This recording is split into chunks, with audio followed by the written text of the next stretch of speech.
نفيسا لآل محمد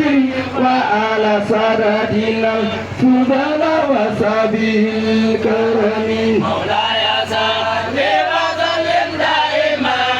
أبدا على حبيبك خير الخلق كلهم يا ربي بالمصطفى بل مراشدنا واغفر لنا ما مضى يا واسع الكرم مولاي صل وسلم دائما أبدا على حبيبك خير الخلق كلهم واغفر إلهي لكل مسلم بمن يطلب في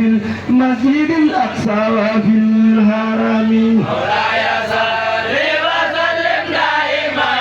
أبدا على حبيبك خير الخلق كلهم بجاه من بيته في قبة الحرم